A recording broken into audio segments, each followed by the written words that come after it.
Hi my sunflowers, আমি স্বর্ণালী, আমি হলাম ল্যালো লক্ষ্মী আর তোমরা সকলে আছো আমার ল্যালো লাইফে। তো আরও একটি স্বাদের ব্লগ নিয়ে চলে এলাম, মানে বাসি ব্লগ নিয়ে চলে এলাম তোমাদের সাথে শেয়ার করব বলে। আর এই স্বাদটির আয়োজন করেছিল আমার জেঠু জেঠিমা।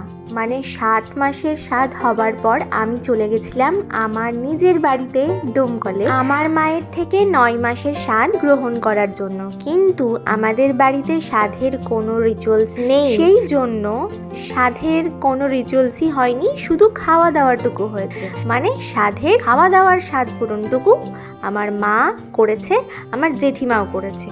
তো আজকের যে খাওয়া দাওয়াটা ছিল সেটা আমার জেঠু জেঠিমা মিলে আমার জন্য করেছে। সত্যি কথা কি জানো, আমার একটু হাসিও পাচ্ছিল, আবার একটু না অনেকটাই আনন্দ হচ্ছিল এটা ভেবে। কারণ আমার 2022 সালে বিয়ে হয়েছে, সেই সময় আইবুড়ো ভাত খাওয়ার এতটাও ঘন ঘটা তখন ছিল না।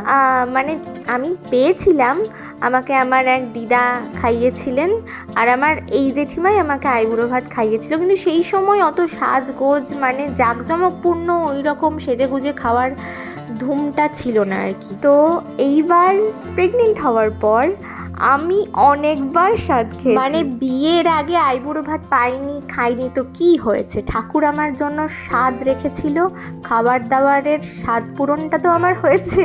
তো যাই হোক, এই জন্যই আমি অনেক আনন্দিত। আমার মায়ের হাতের রান্নার পর আমার জেঠিমার হাতের রান্না খেতে ভীষণ ভালো লাগে। আর আমি যা যা ভালোবাসি, জেঠিমা মোটামুটি অনেক কিছুই আমার জন্য রান্না করেছিল, সব কটা আইটেম সত্যিই দারুণ হয়েছিল। আর আমি সেগুলো প্রায় 2-2.5 ঘন্টা ধরে বসে বসে খেয়েছি। মানে প্রচুর আইটেম ছিল, খেতে পারছিলাম না, আর জেঠিমা বলছিল যা আছে সব খেয়ে উঠবি। তো আমার বেশ খেতে ভালোই লাগছিল, তাই আমি অনেকটা সময় নিয়েই খেয়েছি। আমার জন্য আমার বাড়ির সবার খেতেও অনেকটা লেট হয়ে গেছিলো। তো আজকের এই মিনি ছোট্ট ব্লগটা তোমাদের কেমন লাগলো অবশ্যই জানিও, আর আমাকে কেমন লাগছে সেটাও জানাতে ভুলো না। চলো টাটা।